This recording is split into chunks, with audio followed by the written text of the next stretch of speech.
انہوں نے فون کیا کہ جی، جس میں فیمسلی انہوں نے کہا تھا either you are with us or against us، اور انہوں نے 9 پوائنٹس دیے تھے secretary of state U S کے اس وقت کے کولن پال نے پاکستان کو کہ جی you have to become a front line state, اور یہ 9 چیزیں آپ کو کرنی ہوں. اور انہوں نے جب دوسرے دن پریزیڈنٹ مشرف نے ان کو جواب دیا تو according to Colin Powell and President Bush they were shocked, pleasantly shocked and surprise, کہ انہوں نے وہ سمجھے تھے یہ 5 پوائنٹ سے زیادہ نہیں ایکسیپٹ کریں گے، لیکن انہوں نے 9 کے 9 کر دی. تو ہماری یہ ہسٹری ہے، یہ کوئی پہلی دفعہ نہیں ہوا.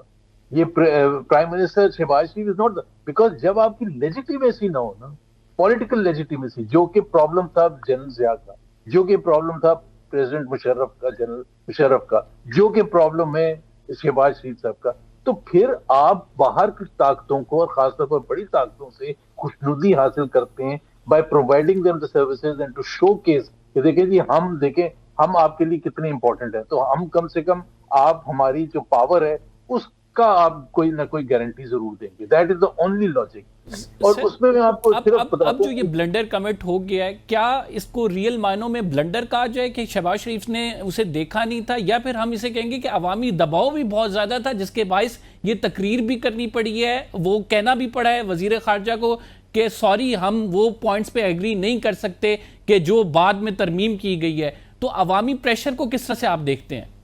یہ دونوں چیزیں ایک تو یہ عوامی پریشر ان کو نہیں، میرا خیال ہے احساس تھا، اگین ان کی بہت ہی بیوقوفی ہے کہ ان کو کیوں نہیں یہ اس چیز کا، میں نے جس طرح بیک گراؤنڈ بتایا تھا کہ فلسطین کے ایشو کی امپورٹنس کو دیکھتے ہوئے ان کو اندازہ ہونا چاہیے تھا کہ عوام کا رد عمل کیا ہوگا. عوام ایک چیز جو سب سے زیادہ امپورٹنٹ ہے نا، دیکھیں کمبر، وہ یہ کہتے ہیں پاکستان کے عوام کو، جو پچھلے بہت سے ادوار میں یہ کہا گیا ہے کہ we support a 2 state policy, یعنی کہ لازمی جز ہے جو فائنل سولوشن ہو فلسطین کے حوالے سے، اس میں پیلسٹینین اسٹیٹ کی ایکسیپٹیبلٹی ہو، کس کی طرف سے؟ امریکہ اور اسرائیل کی طرف سے، بیکاز جو اگر رکاوٹ ہے پیلسٹینین اسٹیٹ میں تو یہ 2 کنٹریز ہیں. اب وہی 2 پرائم لیڈرز وہاں بیٹھ کے وہ کر رہے ہیں، اور پیلسٹینین اسٹیٹ کا کوئی کانسیپٹ ہی نہیں ہے اس کے اندر.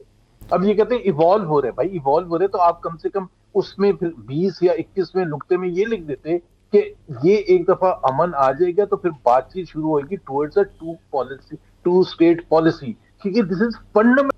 اور دوسری چیز میں بتاتا ہوں کہ آپ کو ایک ضرور میں کہنا چاہوں گا کہ اس میں دیکھیں، ابھی آپ نے سنا بھی ہوگا 2-3 دن پہلے جب ہمارے وزیر خارجہ اس کا دفاع کر رہے تھے، تو انہوں نے ایک آپ میں ان کی جو بےحسی ہے، انسینسٹیوٹی ہے، میں آپ کو بتاؤں کہ جس طرح ٹونی بلیئر کو ایکسیپٹ کیا کہ وہ وہاں گورن کریں گے. اب آپ مجھے یہ بتائیں کہ جن لیڈرز کو ٹونی بلیئر کا بیک گراؤنڈ نہ پتا ہو، وہ لاکھوں millions of Muslims were brutalized and killed, جس میں بچے، عورتیں، بوڑھے عراق میں، اور وہ اس چیز کو لے کے جو کہ ایک جھوٹ کے بیسس پر تھا کہ ویپنز آف ماس ڈسٹرکشن ہے، وہ رات جب انہوں نے حملہ کیا تھا، جس رات کو 2003 میں عراق پر، بغداد پر، اور وہ جس طرح سے برٹش اور امریکن پلینز گئے تھے اور جس طرح سے بمباری کر کے نیست و نابود کر دیا تھا، اس کو خون میں رنگے ہوئے اس کے ہاتھ ٹونی بلیئر کے، اور ٹونی بلیئر بعد میں جا کے وہ معافی مانگ چکے. مسلمان اگر کسی ڈسپائز کرتے ہیں، اس شخص سے نفرت کرتے ہیں ٹونی بلیئر سے. وزیر خارجہ صاحب کہتے ہیں کہ جب ہم نے اعتراض کیا تو پریزیڈنٹ ٹرمپ نے کہا آپ 8 میں سے کوئی بن جائے. بھائی 8 میں سے کیوں بن جائے؟ ہم نے کہا کہ جی ہمارا تو اپنا کام ہے. بھائی 1 بلین پاپولیشن ہے مسلمانوں کی، 1 بلین میں کوئی بھی کریڈیبل آدمی نہیں آپ کو مل سکتا تھا. آپ ان کو کہتے ہیں جی ہم بالکل اپنا آدمی دیں گے جو ایکسیپٹیبل ہوگا فلسطینی عوام کے لیے سب سے زیادہ. لیکن زبیر صاحب وہی والی بات ہے کہ آپ کی لیجیٹیمیسی ہو، آپ کی سے ہو تو آپ کی بات سنی جائے گی. اب چونکہ ان نکات پہ آ گئے ہیں، وہ کہتے ہیں کہ ہمارے والے نکات نہیں ہیں، تو اب حکومت پاکستان کا کیا موقف ہونا چاہیے؟ ہم نے دیکھا قطر کہتا ہے ری نیگوشیٹ کرنا ہے، حماس نے ابھی تک تحفظات کا اظہار کر رہا ہے، لیکن وی آر دا فرسٹ. اب ہم کو یہ بات پتہ لگ گئی ہے کہ یہ وہ والے نکات نہیں تھے، تو اب ہمیں کیا کرنا چاہیے سر؟ کیا ہم جو یہ ترمیم شدہ نکات ہیں ان کو ایکسیپٹ کریں گے یا پھر ہم اس کو ایکسیپٹ نہیں کریں گے؟ حکومت پاکستان کا اب کیا موقف ہوگا؟ پہلے تو میں نے ایک ٹویٹ کی تھی آج ان کی تقریر کے بعد وزیر خارجہ کی، اگر یہ مختلف ہے تو سب سے پہلے تو پرائم منسٹر کو کہیں کہ وہ ٹویٹ ڈیلیٹ کرے جس میں انہوں نے ویلکم کیا تھا. یہ بنتا ہے نا، جی جی، یا اس کو کریکٹ کریں کہ آئی اسٹینڈ کریکٹڈ، اور یہ جو ہم اس کو ویلکم نہیں کر سکتے جب تک اس کو ہم مزید بات چیت ہوگی امریکہ سے یا جو بھی ہے. بات یہ ہے کہ ان کے پاس کوئی آپشن اب نہیں بچا. ایک طرف سے پریزیڈنٹ ٹرمپ ناراض ہوں گے اور وہ ایک اتنے سخت انسان ہیں اور پریزیڈنٹ آف یونائٹڈ اسٹیٹس ہیں, اور پریزیڈنٹ آف یونائٹڈ اسٹیٹس میں بھی اتنا سخت ٹرانزیکشن بیسڈ جو جس کو کہتے ہیں نا کہ میں ٹرانزیکشن کرتا ہوں, میں نے آپ کے ساتھ ٹرانزیکشن کی تھی, اس کے بدلے میں نے آپ کو یہ لیجیٹیمیسی دی ہے, میں نے آپ کی تعریفیں کی ہیں 10,000 جگہ بیٹھ کے, سب سے زیادہ تعریفیں کی ہیں, اب آپ مجھے یہ بتا رہے ہیں کہ جی یہ it's not acceptable, this has to be acceptable. تو پاکستان بہت برا پھنس گیا, کیسے اس سے نکلے گا مجھے نہیں پتا کیسے نکلے گا, اور کیسے یہ جب تک دیکھیں نا سب سے بڑا آپ کے پاس آسان راستہ یہ تھا کہ پریزیڈنٹ ٹرمپ کو یہ کہتے کہ جی جب آپ یہ اناؤنس کریں گے تو سب سے پہلے عرب ممالک کو ایکسیپٹ کرنے تھے, اور آپ اس میں کوئی نہ کوئی ایسا لیویہ دیں جس میں فلسطینی پہلے ایکسیپٹ کر لے, پھر ہمارے لیے عوام کو سیل کرنا آسان ہو جاتا ہے. جب جو ڈائریکٹلی انوالوڈ ہے اس نے ایکسیپٹ کر لیا تو ظاہری بات ہے پھر ہم بھی ایکسیپٹ کر لیں گے, کیونکہ جو فریق ہے وہ اس سے جو متاثرہ فریق ہے وہ مان چکا ہے.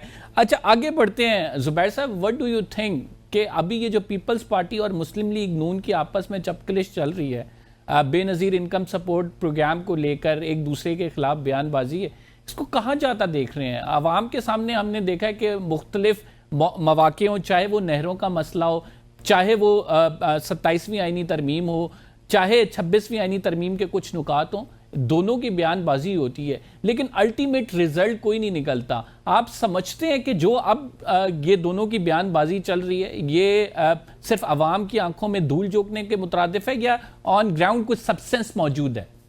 لیکن الٹیمیٹلی کچھ نہیں نکلنا, وہ تو باٹم لائن ہے. لیٹ سٹارٹ فرام دیئر, کچھ بھی نہیں نکلنا. اس کی ریزن یہ ہے کہ یہ جو سسٹم ہے اس کی کنٹینیوٹی, جو بھی ابھی سسٹم چل رہا ہے ایک آرٹیفیشل سسٹم چل رہا ہے, اس میں دونوں کا مفاد اس میں کہ یہ سسٹم چل رہا ہے, دونوں کا مفاد. انفیکٹ اگر یہ سسٹم نہ چلے, دیکھیں نا پیپلز پارٹی اگر باہر آ جاتی ہے تو پھر تو کچھ بھی ہو سکتا ہے, حکومت وفاقی حکومت گر سکتی ہے اینڈ سو آن. سو وہ نہ پیپلز پارٹی افورڈ کر سکتی ہے نہ P M L N afford کر سکتی ہے. ان کے پلان تو اگلے 10 سال یا 6 سال یا 5 سال کے بن چکے ہیں. سو وہ اس حد تک کبھی بھی نہیں جائیں گے کہ جس میں یہ سسٹم کو وہ سبوٹاج کر سکیں اور سسٹم ختم ہونے کا جس میں ڈر ہو. کہاں تک یہ جو آپ نے کہا کہ یہ کیا اوپر بات ہے, نہیں, یہ دونوں نے اپنی پالیٹکس بھی کرنی, اپنا فیوچر بھی تو ایک نظر فیوچر پر رکھنی نا. پی ایم ایل این کا پنجاب میں ظاہر سی بات ہے ان کو بہت بڑا دھچکا لگا تھا. ان کو بھی پتا ہے کہ 2024 کے جو ریزلٹس تھے اس میں ان کو 14, 15 یا 17 یا 20 سیٹیں ملی تھی. That was obviously not something کہ جو وہ ڈیزائر کرتے ہیں, اور وہ اپنے آپ کو سب سے بڑی جماعت پنجاب میں قائم کرنا چاہتے ہیں, اور وہ سمجھتے ہیں کہ وہ ڈلیوری کے تھرو اور وہ ساری چیزوں کے تھرو ہوگا. لیکن اس سے زیادہ جو مریم نواز سمجھتی ہیں کہ وہ اس وقت زیادہ ممکن ہوگا جب وہ پنجاب کی ترجمانی کر سکیں گی کہ پنجاب کا اگر کوئی لیڈر ہے پنجاب کا وہ صرف مریم نواز ہے. کہتے ہیں جاگ پنجابی جاگ, جب آپ پروونشل نعرہ لگاتے ہیں تو وہ بڑا افیکٹو ہوتا ہے. جیسے الطاف حسین نے یہ نعرہ لگایا تھا, لسانی ہو یا پروونشل ہو, یا Peoples Party in the past لگاتی رہی ہے سندھ کے حوالے سے نعرہ, سندھ کارڈ کو کھیلتی رہی ہے, وہ بڑا افیکٹو ہوتا ہے, لوگوں کو اپیل کرتا ہے, ایموشنز ہوتے ہیں کہ جی نا دیکھیں مریم نواز کھڑی ہے ہمارے دفاع کرنے کے لیے.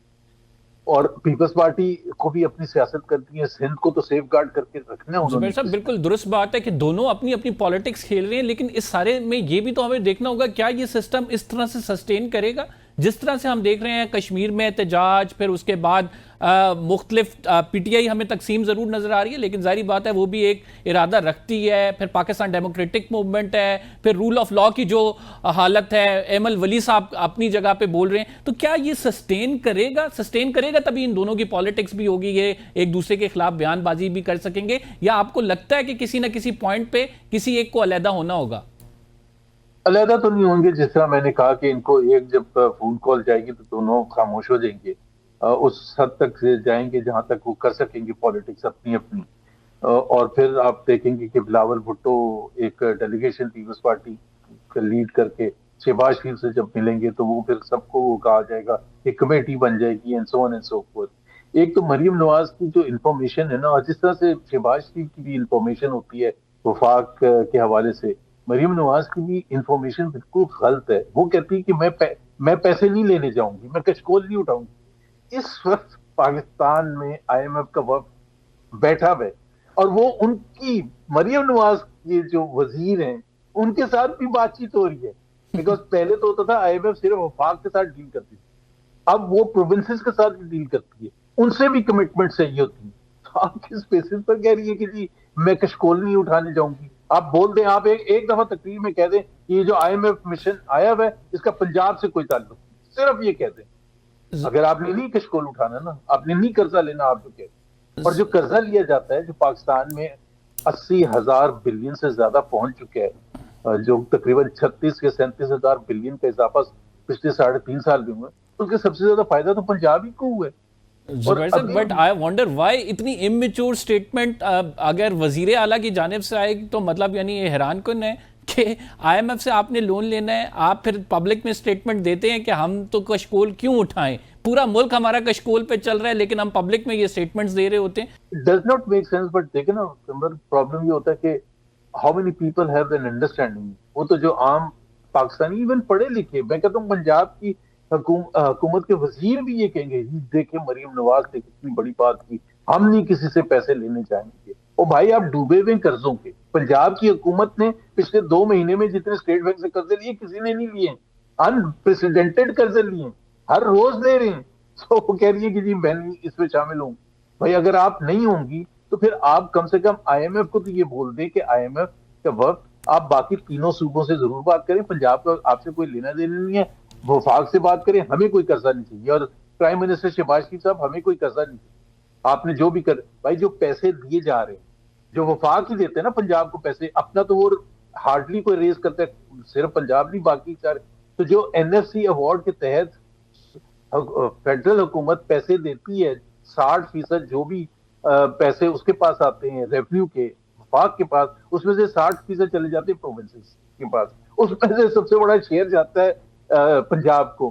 اور وہ جو پیسے دیے جاتے ہیں وہ بھر کے قرضوں کے بیسس پر ہوتے ہیں. کیسے مریم نواز کہہ رہی ہے کہ میں کشکول اٹھانے کے لیے تیار نہیں, قرضے لینے کے لیے تھے؟ آپ پوچھیں نا, وفاق سے پوچھیں کہ یہ جو دیکھیں یہ جو آپ نے ہمیں پیسے دیے اس میں کوئی قرضہ تو نہیں شامل, آپ ہماری وجہ سے قرضہ تو نہیں لے رہے.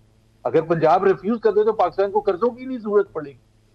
زبیر صاحب, پروگرام میں ایک چھوٹا سا بریک لینا ہے, we will be right back, short break, آپ ہمارے ساتھ رہیے گا. ویلکم بیک ناظرین, زبیر صاحب ہمارے ساتھ موجود ہیں. کچھ PTI کے اندرونی اختلافات پہ بات کریں گے. زبیر صاحب, آپ کیا سمجھتے ہیں PTI کا تحریک تحفظ آئین کے ساتھ ہونا بڑا ضروری ہے, ایک بڑا ڈیفرنس کریٹ کرتی ہے. PTI کے پاس اس ٹائم کراؤڈ ہے لیکن پارٹی اندر سے بہت زیادہ ڈیوائیڈ ہے. اب تو اتنی ڈیوائیڈ ہے کہ علی امین گنڈا پر ورسز علیمہ خان, ہم نے دیکھا کہ دونوں کی جانب سے جو سٹیٹمنٹس آئی ہیں, دونوں نے ایک دوسرے کو کہا کہ آپ اس کے ایجنٹ ہیں, آپ کی وجہ سے پارٹی میں ڈویژن ہے. تو پھر آگے معاملات کیسے چلیں گے؟ اچھا, ایک تو میں وضاحت بھی کر دوں اپنے حوالے سے کہ پچھلے تقریباً 2 مہینے پہلے میں نے تحریک تحفظ پاکستان جوائن کیا تھا, جس کو لیڈ کرتے ہیں محمود اچکزئی صاحب, اور جس میں PTI کے سرکردہ لیڈر اسد کیسر صاحب سیکرٹری جنرل بھی موجود ہیں, اور موسٹ پرابلی اس کی نیکسٹ میٹنگ سنڈے کو ہو رہی ہے, اور میں ان کا اکنامک اسپوکس پرسن بھی ہوں. تو وہ ایک بڑا امپورٹنٹ فورم ہے. پاکستان کی تاریخ میں ہمیشہ سے جب بھی یہ سمجھا گیا ہے کہ ایک ایسی حکومت بیٹھ گئی ہے جو کہ جس کے پاس پولیٹیکل لیجیٹیمیسی نہیں ہے, تو وہ ایک larger than one political party ایک ہمیشہ فریم ورک بنا ہے. ARD کی موومنٹ چلی ضیاء اللہ کے خلاف, پھر آپ کو پتہ مشرف کے خلاف ساری پولیٹیکل پارٹیز ایک ساتھ مل گئی. تو PTI کے حوالے سے آپ کو پتہ حکومت کا ایک پوائنٹ آف ویو ہے, وہ ان کو دہشت گرد کہتے ہیں, غلط کہتے ہیں, وہ ان کو سمجھتے ہیں کہ جی ان کو تو کچلنا ہے, ہم نے ختم کرنا ہے. تو اس وجہ سے کہ یہ تحریک تحفظ سے آئین جو ہے, اس میں نہ صرف دوسری اپوزیشن پارٹیز شامل ہیں, اور ایک بہت ہی امپورٹنٹ اور جس ایک ایسی فگر ہے جن کا ایک بہت قد آور شخصیت محمود اچکزئی صاحب اس کے چیئرمین ہیں. تو اور اس میں PTI بھی شامل ہے. اور عمران خان کی طرف سے جو میسج بھی آ رہا ہے کہ he wants to lead the opposition through this forum, اور اس میں پھر ایک اس فورم کے پاس ایک زیادہ ابھی نیکسٹ چند دنوں میں اس میں یہ فیصلہ کرنے جا رہے ہیں کہ ہم کس طرح سے کوآرڈینیٹ کر کے PTI کو, ظاہر ہے اسد کیسر صاحب سیکرٹری جنرل ہیں اس پارٹی کے, مصطفیٰ کھوکر صاحب ہیں, اختر مینگل صاحب ہیں, اور لوگ بھی. سو PTI کے جو انٹرنل اختلافات ہیں, دیکھیں اس کے 2 طرح سے میں دیکھتا ہوں. ایک تو یہ ہے کہ میں تو اگر پی ٹی آئی میں ہوتا تو میں یہ کہتا کہ جی بڑا سمپل ہے، اگر عمران خان کی طرف سے ایک بیان آ جائے کہ کوئی بھی لیڈر ایک دوسرے کے خلاف پبلک میں بیان نہیں دے گا، اختلافات تو ہوتے ہیں، it's a very natural thing. اور دوسری چیز یہ ہے کہ جو پی ٹی آئی کے ڈیفینس میں جو ظاہر ہے ان کے لیڈرز کیوں ایسے نظر آتے ہیں کہ آپس میں لڑتے ہیں. یار ایک پولیٹیکل پارٹی ہے، اس کو آپ نے تباہ برباد کر دیا پچھلے 3.5 سال. پتا آپ نے گن پوائنٹ پر لوگوں کو، ان کے سرکردہ رہنماؤں کو گن پوائنٹ پر پالیٹکس چھڑوا دی. کسی دنیا میں کبھی ہوا ہے؟ اسد عمر ہے، شیری مزاری ہے، اور دوسرے عمران اسماعیل ہے، علی زیدی ہے، اور بھی لوگ ہیں. بہت سے دوسرے لیڈرز کو جیلوں میں ڈال دیا آپ، جس طرح سے شاہ محمود قریشی ہیں، اور یاسمین راشد ہیں، اور محمود الرشید، اور اعجاز چودھری صاحب وغیرہ ہیں. ورکرز کو آپ نے بے انتہا اندر بند کر دیا. عمران خان جو چیئرمین ہے وہ اندر بند ہے. یہ پولیٹیکل پارٹی اس سب کے بعد کیسز بنا دے، 10 سال آپ نے سزائیں سنا دی. اس سب کے بعد اگر ایک پولیٹیکل پارٹی ایک نارمل فنکشن کر رہی ہے تو میرا خیال ہے کہ میں اور آپ حیران ہوں گے کہ یہ کیا جن بھوت ہیں ان کے پاس کہ یہ ان کے اوپر کوئی اثر ہی نہیں ہوتا. ظاہر ہے اثر ہوتا. It is not a normal functioning party. Most of its present leaders are those جو کہ 2022 میں جب اس کے لیے ووٹ آف نو کانفیڈنس اس کے اگینسٹ ہوا تھا تو وہ تھے بھی نہیں پارٹی میں. نہ چیئرمین گور تھے، نہ سیکرٹری جنرل سلمان راجہ تھے، and a number of other people. So it's not a normal thing. پھر کس طرح سے کوآرڈینیٹ کرنا ہے؟ عمران خان کی کیا مرضی ہے؟ عمران خان کے ساتھ ملاقات نہیں ہو سکتی. It's a very natural thing. So میرا خیال ہے ہمیں اس طرح سے پرکھنا چاہیے کہ یہ اس پارٹی کے ساتھ بہت زیادہ ظلم ہوا ہے. اسے توڑ پھوڑ کی ایک انتہا ہوتی ہے. زبیر صاحب بالکل آپ درست بات کر رہے ہیں کہ ایک دوسرا اینگل ہے جس سے پارٹی کو دیکھا جا سکتا ہے کہ اتنا تشدد برداشت کرنے کے باوجود بھی پارٹی اپنی جگہ کھڑی ہے. وہاں پہ جو کام ہے وہ فنکشننگ ہو رہی ہے پارٹی کی. ڈفرینسز ضرور ہیں، ہر پارٹی میں ہوتے ہیں. آگے بڑھتے ہیں. آپ سمجھتے ہیں کہ جس طرح سے محمود اچکزئی صاحب کو عمران خان صاحب نے نومینیٹ کی ہے اب وہی پھر اپوزیشن لیڈر بھی ہوں گے، یا آپ کو لگتا ہے کہ ابھی راستے میں بڑی رکاوٹیں ہیں ایسا ہونا؟ کیونکہ ظاہری بات ہے آپ پاکستان میں پالیٹکس کرتے رہے ہیں، آپ کو پتہ ہے بہتر کس طرح سے یہاں پہ سلیکشن ہوتی ہے، کن لوگوں کو لایا جاتا ہے. بڑا مشکل لگ رہا ہے آپ کا محمود اچکزئی صاحب کا ایز اے اپوزیشن لیڈر دیکھنا انہیں.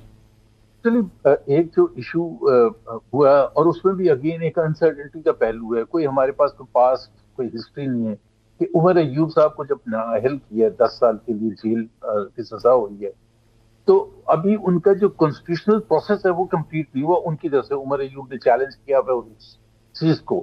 تو ایک رائے یہ رہی ہے کہ یار جب تک وہ پورا مکمل نہ ہو جائے، پلیز کانسٹیٹیوشنل چیلنجز مکمل نہ ہو جائیں اور عمر ایوب کو پرماننٹ نااہل نہ کر دیا جائے، اس وقت تک ان کو ہٹانا صحیح بات نہیں ہے. اب یہ ایک رائے ہے، لیکن پالیٹکس میں اتنی مشکل جہاں حالات ہوتے ہیں نا تو اس میں رائے مختلف ہو سکتی ہے.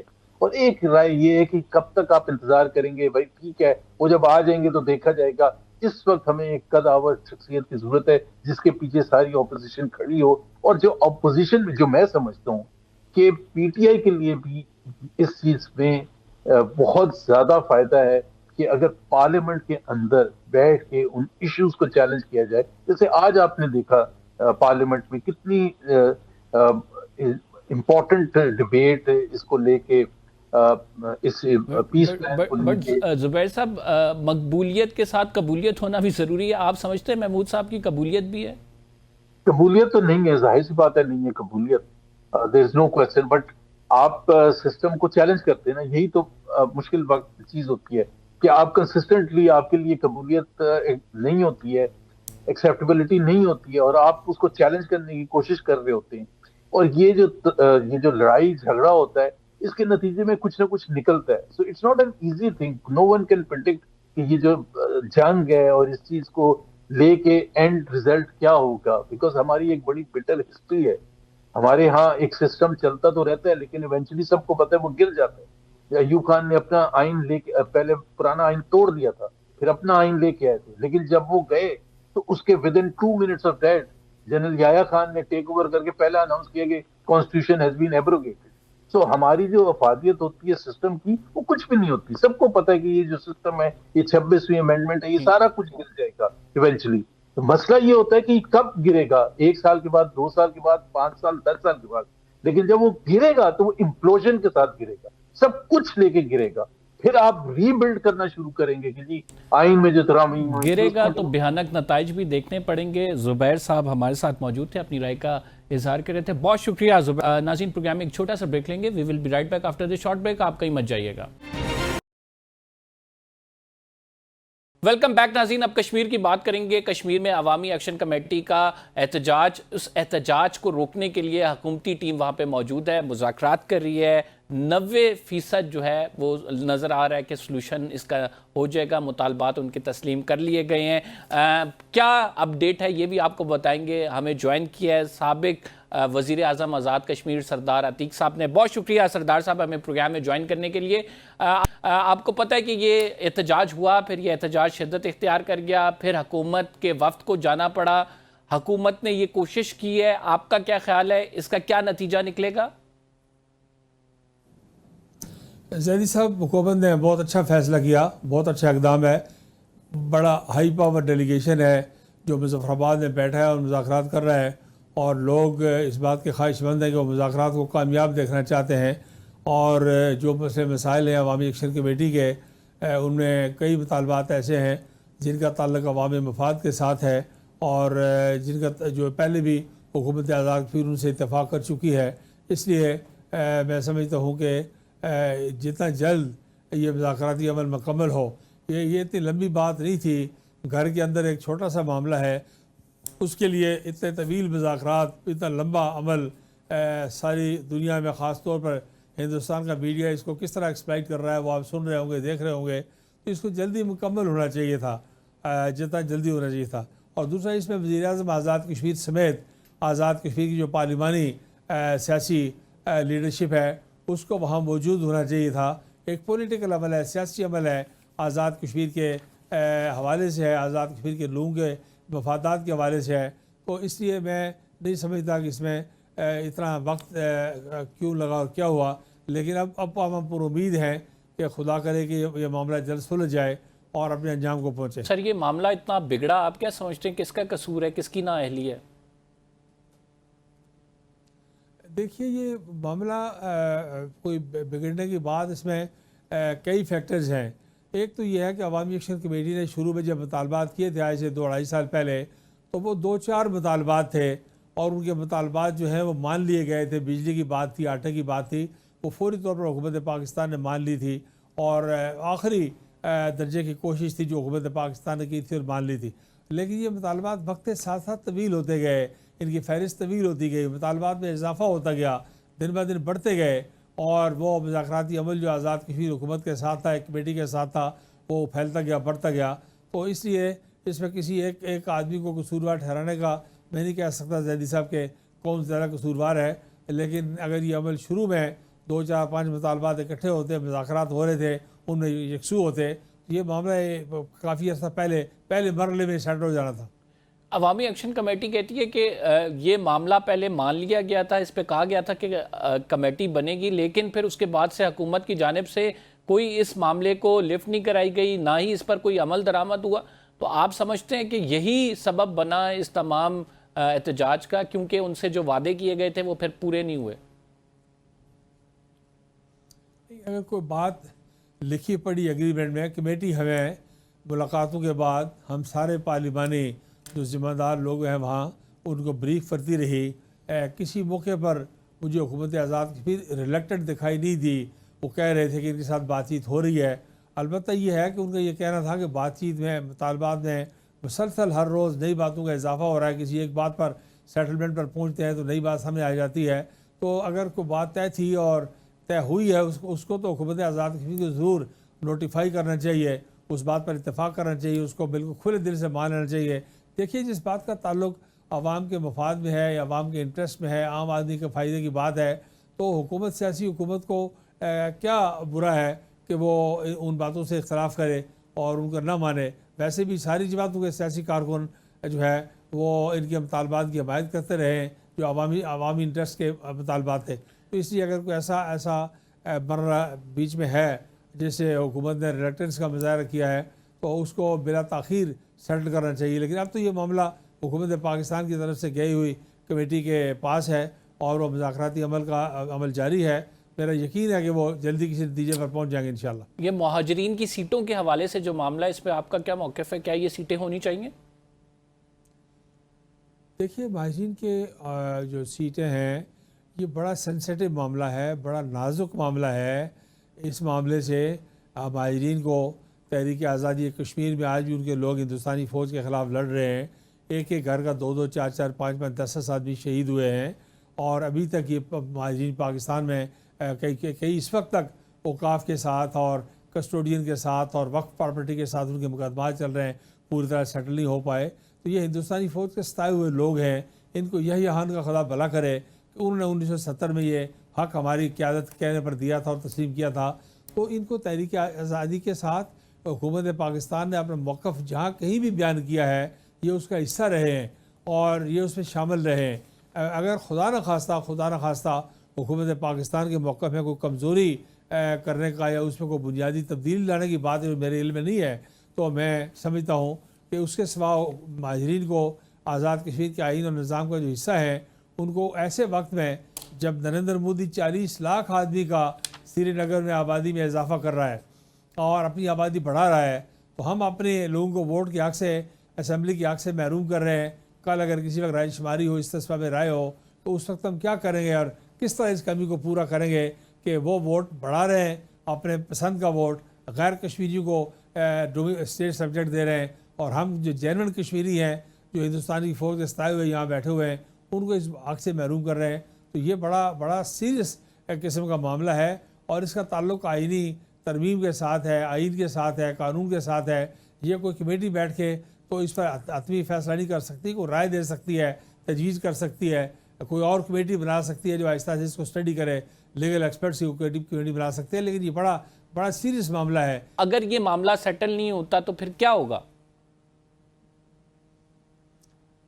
دیکھیے گزارش یہ ہے کہ مجھے اس بات کا خطرہ اور خدشہ دکھائی دے رہا ہے کہ یہ سارے مطالبات ہی مان لیے جائیں تو ہو سکتا ہے 2 4 6 مہینے بعد کوئی نیا مسئلہ سامنے آ جائے اور کوئی مطالبہ آ جائے کہ ہم آزاد کشمیر کے آئین کو ٹھیک کرنا چاہتے ہیں، ہم معاہدہ کراچی کو ٹھیک کرنا چاہتے ہیں، ہم اس کو پاکستان کے ساتھ جو تعلقات کار ہیں ان کو آج تھرڈ جائزہ لینا چاہتے ہیں، ہم پاکستانی فوج جو یہاں پہ کھڑی ہے اس کے بارے میں کوئی نیا موقف اختیار کرنا چاہتے ہیں، آزاد کشمیر کی حکومت کے تو سر اگر اس طرح کے خدشات ہیں پھر ابھی بھی ان کے ساتھ کیوں بیٹھے ہیں، کیوں مان رہے ہیں؟ اگر آپ سمجھتے ہیں کہ ان کے آگے مقاصد یہ ہیں کہ ایسی چیز لے آئیں گے جو کہ نہیں ماننے والی، پھر ابھی بھی کیوں بیٹھا جا رہا ہے؟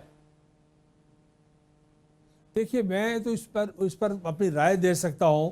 میرا یقین ہے کہ پاکستان کے بہت تجربہ کار لوگ وہاں بیٹھے ہوئے ہیں، وہ ساری زندگی اس بات کو سمجھتے ہیں، کشمیر پر ان کے موقف، ان سب حضرات کے موقف اپنے وقتوں میں آتے رہے، سامنے آتے رہے۔ مہاجرین کے معاملے میں ان کا موقف آتا رہا ہے، تو آج یکسر مہاجرین کی نشستوں کا ختم کیا جانا، میں تو بالکل اس بات کی سختی سے مخالفت کر رہا ہوں، اور اس بات کو پاکستان کے موقف کو کمزور کرنے کے مترادف ہے، اور اس سے ہمارا سر نقصان ہے، تحریک آزادی کا نقصان ہے۔ دشمن کا کوئی فائدہ ہو تو میں نہیں کہہ سکتا، پاکستان کا یا کشمیریوں کا اس کے ساتھ کوئی بلا وابستہ نہیں ہے۔ مراد کے حوالے سے آپ کا کیا موقف ہے؟ وزیر اعظم اور وزراء کی مراد کی بات کر رہے ہیں، وہ کہہ رہے ہیں کہ اس کو کم ہونا چاہیے۔ یہ بات پھر اسٹڈی کرنے والی ہے، اور اس کو آزاد کشمیر کے وزیر اعظم اور وزراء کی مراد ایسی نہیں ہے جو کسی بھی صوبے سے زیادہ ہوں یا کسی بھی صوبے کے برابر بھی ہوں، ان سے کم ہیں۔ اس لیے آزاد کشمیر تمام معاملات میں پیرٹی کے اعتبار سے، اصول مساوات کے اعتبار سے پنجاب کے ساتھ ہے۔ تو میں سمجھتا ہوں کہ آزاد کشمیر کے وزیر اعظم کی اور وزراء کی جو مراد ہیں وہ بالکل پنجاب سے اور کسی بھی صوبے سے کم ہیں۔ اس کے باوجود اگر ان کو وہ اس بات پر راضی ہوتے ہیں تو اس کو کسی کمیٹی کے سپرد کیا جائے۔ سر آپ کیا سمجھتے ہیں کہ آپ کہتے ہیں کہ کوئی فورن ایلیمنٹ بھی اس میں شامل ہے جو یہ تحریک اتنی بڑی تحریک بن گئی، اتنا بڑا احتجاج ہو گیا، یا پھر یہ کشمیری عوام کا رد عمل ہے؟ دیکھیے گزارش یہ ہے کہ جو عوامی ایکشن کمیٹی ہے بالعموم تو وہ اچھے لوگوں پر مشتمل ہے، محب وطن لوگ ہیں، شریف لوگ ہیں، ان میں پرو پاکستان ایلیمنٹ بھی ہے، پرو کشمیر ایلیمنٹ بھی ہے، لیکن ان کے کچھ لوگوں کے انٹرویوز سوشل میڈیا پر موجود ہیں۔ سردار رشید صاحب ہیں راولا کوٹ سے، غازی صاحب ہیں برطانیہ سے، جو 30-40 سال کی رفاقت ہے ان کی خود مختار کشمیر کے ساتھ اور لبریشن فرنٹ کے ساتھ اور باقی، تو ان کے انٹرویوز ہیں کھلے عام. انہوں نے کہا کہ ہماری صفوں میں دشمن نے اپنے لوگ بھیج دیے ہیں اور ہمارے وہ کارکن اور وہ لوگ جو ہم 30-40 سال سے جو محنت کرتے رہے وہ نہیں دکھائی دیتے. ایک بات تو یہ ہے. دوسری بات، سوشل میڈیا پر انٹرویوز کچھ نوجوانوں کے لوگوں کے چل رہے ہیں جنہوں نے کہا جی کہ ہمیں اپنے مقصد کے لیے اگر ہندوستان سے بھی کسی کی امداد ملتی ہے تو ہم اس کو ویلکم کریں گے. آج ہی میں دیکھ رہا تھا. اور تیسری بات یہ ہے کہ کچھ لوگ جو ہیں بات مطالبات کی کر رہے ہیں، مسائل کی کر رہے ہیں، لیکن گالی پاکستان کو دے رہے ہیں، گالی وہ فوج کو دے رہے ہیں. یہ جو آزاد کشمیر میں فورسز گئی تھی ان کے ساتھ جو بدسلوکی ہوئی ہے یہ ہمیشہ جاتی رہی ہیں. آزاد کشمیر کے ہر الیکشن میں فوج جاتی رہی ہے، پی سی جاتی رہی ہے، ایف سی جاتی رہی ہے، پولیس جاتی رہی ہے. اسلام آباد میں آزاد کشمیر کی پولیس پنڈی اسلام آباد میں آتی رہی ہے. یہ جو آزاد کشمیر میں قتل و غارت گری ہوئی ہے اس کی ذمہ داری زیدی صاحب کون اپنے ذمہ لے گا؟ کس کے کھاتے میں آئی ہے؟ اور یہ جو لوگ اسپتالوں میں اسلام آباد اسپتالوں میں پڑے ہوئے ہیں، یہ پولیس کے اسلام آباد پولیس کے لوگ، اور ان کے جو فوٹیج سامنے آ رہی ہے جو ظلم و زیادتی کے ساتھ ہوئی ہے، اس کی ذمہ داری کون لے گا؟ کوئی عنصر، کوئی ایلیمنٹ تو ایسا بیچ میں ضرور ہے جو اس ساری بات کو سبتاج بھی کرنا چاہتا ہے. میں نہیں کہتا کہ عوامی ایکشن کمیٹی کے لوگ ہیں یا عہدیدار ہیں، وہ بہت اچھے لوگ ہوں گے، لیکن ان کے ساتھ یقیناً کچھ لوگ ایسے اس سارے قافلے میں شامل ہو گئے جن کی گفتگو، تحریریں، تقریریں ساری کی ساری جو ہے ان کا تعلق مطالبات سے نہیں ہے، مسائل سے نہیں ہے، عوامی مفاد سے نہیں ہے، وہ بالکل کوئی اور بات کرتے ہوئے دکھائی دیتے ہیں. بہت بہت شکریہ. سابق وزیر اعظم آزاد سردار عتیق صاحب ہمارے ساتھ موجود تھے، اپنی رائے کا اظہار کر رہے تھے. ناظرین، پروگرام کا ٹائم ختم ہو گیا. فی الحال کے لیے اتنا ہی. قمر زیدی کو اجازت دیجیے. اگلے پروگرام میں آپ سے ملاقات ہوگی. اللہ نگہبان.